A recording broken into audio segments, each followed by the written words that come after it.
Polavaram project నిర్వాసితులకు పరిహారం చెల్లింపు అంశం కొందరు అధికారులు ప్రజాప్రతినిధులకు అయాచిత వరంగా మారిందన్న ప్రచారం జరుగుతోంది.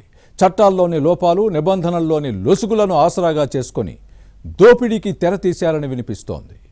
రాబందుల్లా పీక్కు తింటున్నారన్న చర్చ సాగుతోంది. జలగల్లా రక్తం పీల్చేందుకు పథక రచన చేశారా? నిబంధనల ప్రకారం పరిహారం చెల్లించాల్సి ఉన్న లంచాల కోసం దరఖాస్తుల్ని పెండింగ్లో పెట్టారా? గతంలో 50,000 తీసుకున్న నేతలు ఇప్పుడు 2 లక్షల రూపాయలు డిమాండ్ చేస్తున్నారా? వచ్చే 6.5 లక్షల్లో 2 లక్షలు సమర్పించుకుంటే మిగిలేది చింతేనా? పోలవరం నిర్వాసితులకు పరిహారం చెల్లింపు విషయంలో లంచాల కోసం అవినీతి జలగలు పట్టి పీడిస్తున్నాయన్న ఆరోపణలపై ఇన్సైడ్ స్టోరీ. అంగట్లో బెల్లం, గుళ్ళో లింగానికి నైవేద్యం అన్న చందంగా పోలవరం ప్రాజెక్టు నిర్వాసితులకు పరిహారం చెల్లింపు అంశం మారిందన్న విమర్శలు వస్తున్నాయి. దీన్ని ఇప్పించేందుకు కొందరు లంచాలు డిమాండ్ చేస్తున్నారని వినిపిస్తోంది. ఈ బెడద చాలా పెద్ద సమస్యగా మారింది. ఏపీలో కూటమి ప్రభుత్వం అధికారంలోకి వచ్చిన తర్వాత పోలవరం ప్రాజెక్టు నిర్మాణం ఊపందుకుంది. వచ్చే ఏడాది జూన్లో జరిగే గోదావరి పుష్కరాల నాటికి మొదటి దశ పనులను పూర్తి చేసి జాతికి అంకితం చేయాలని నిర్ణయించింది. కానీ నిర్మాణం మాట ఎలా ఉన్నా నిర్వాసితుల పునరావాసం, పునర్నిర్మాణ పనులు నత్తనడకన సాగుతున్నాయన్న విమర్శలు ఉన్నాయి. ఇదే సమయంలో ఈ విషయంలో కొందరు చేతివాటం ప్రదర్శిస్తున్నారన్న ఆరోపణలు లేకపోలేదు. కూటమి ప్రభుత్వం 3 దఫాలుగా 2,530 కోట్ల రూపాయలను నిర్వాసితులకు R&R ప్యాకేజీ కింద అందజేసింది. ఏలూరు, పోలవరం జిల్లాల్లో ఇంకొందరికి అందాల్సి ఉంది. ఈ ప్యాకేజీ కింద 18 ఏళ్లు నిండిన వ్యక్తికి ఎస్సీ ఎస్టీలకు 6,86,000 రూపాయలు, గిరిజనేతరులకు 6,36,000 చెల్లిస్తున్నారు. ఇదే అవినీతికి బాటలు వేస్తోంది. ఈ ప్యాకేజీ డబ్బులు నిర్వాసితుల జేబుల్లోకి వెళ్లాలంటే ముందుగా కొందరు నాయకులు, ప్రజాప్రతినిధులు, అధికారుల జేబులు నింపాలన్న ఆరోపణలు వస్తున్నాయి. అది ఏ 1,000, 2,000 కాదు, ఏకంగా 1,00,000 రూపాయలు చేతులు తడపాల్సిందేనని వినిపిస్తోంది. లేకపోతే నిర్వాసితులకు రావాల్సిన పరిహారం అందకుండా కొర్రీలు వేస్తున్నారన్న ప్రచారం జరుగుతోంది.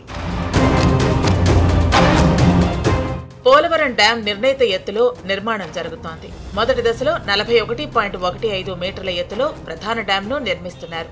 దీంతో ఏలూరు, పోలవరం జిల్లాలోని 70 గ్రామాలు ముంపు బారిన పడనున్నాయి. పోలవరం మండలంలో 29, కుక్కునూరులో 21, వేలేరుపాడులో 20 గ్రామాలు ముంపు బారిన పడతాయని అంచనా వేశారు. ఈ గ్రామాల ప్రజల సహాయ పునరావాస పథకం కింద 2013 భూసేకరణ చట్టం ప్రకారం పరిహారం చెల్లిస్తున్నారు. మొదటి దశ R&R ప్యాకేజీ అమలు పూర్తి కావచ్చింది. ఏలూరు జిల్లాలో కుక్కునూరు, వేలేరుపాడు మండలాల్లో ఇంకా కొందరికి పరిహారం అందాల్సి ఉంది. కానీ 2 మండలాల్లోని కొన్ని కుటుంబాలు పనులు, చిన్న చిన్న ఉద్యోగాలు చేసుకుంటూ తాత్కాలికంగా వేరే ప్రాంతాల్లో ఉంటున్నాయి. స్థానికత ఆధారంగా అలాంటి వారికి పరిహారం ఇవ్వాల్సి ఉంది. వీరు 200 మంది ఉంటారని అంచనా.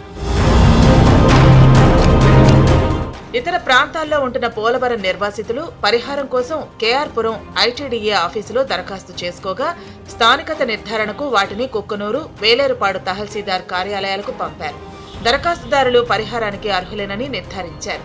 ఇది జరిగి నెలలు గడుస్తున్నా పరిహారం మాత్రం అందలేదు. నిర్వాసితులు తహసీల్దార్ ఆఫీసుకు వెళితే ఐటీడీఏ కార్యాలయానికి వెళ్లాలని, అక్కడికి వెళితే తహసీల్దార్ ఆఫీసుకని తిప్పుతూ ఫుట్బాల్ ఆడుకుంటున్నారన్న విమర్శలు వస్తున్నాయి. ఈ వ్యవహారం కొందరు చోటామోటా నేతలతో పాటు ప్రజాప్రతినిధులకు ఆయాచిత వరంగా మారింది. అటు నిర్వాసితులు, ఇటు అధికారులతో రాయబారాలు ప్రారంభించి బేరసారాలకు దిగుతున్నారన్న ఆరోపణలు ఉన్నాయి. పరిహారం ఇప్పించేందుకు 2 లక్షల రూపాయలు అడుగుతున్నారని వినిపిస్తోంది. ఇది చాలా ఎక్కువని నిర్వాసితుల్లో ఆందోళన వ్యక్తమవుతోంది. ఇక్కడ మరో ట్విస్ట్ ఉంది. తహసీల్దార్, ఐటీడీఏ కార్యాలయాల అధికారులు చెబితేనే తాము మాట్లాడుతున్నామని, డబ్బులు ఇప్పుడే ఇవ్వాల్సిన అవసరం లేదని నేతలు, ప్రజాప్రతినిధులు చెబుతున్నారని ప్రచారం జరుగుతోంది.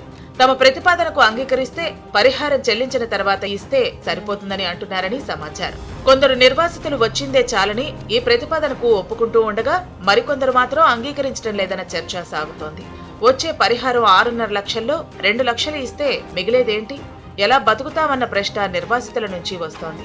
పరిహారం ఇప్పించే విషయంలో గతంలోనూ ముడుపులు, చేతులు మారాయన్న ఆరోపణలు వినిపించాయి.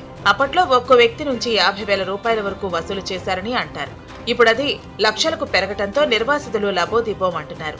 ఇక్కడ మరో విషయం లేకపోలేదు.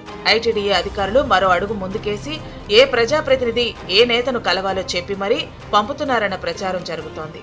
పోలవరం నిర్వాసితుల బాధను పరిశీలిస్తే కాకులను కొట్టి గద్దలకు పెట్టిన చందంగా ఉందనే వ్యాఖ్యలు వినిపిస్తున్నాయి. వీరి వ్యధపై ప్రభుత్వం ఏం చేస్తుందో చూడాలి.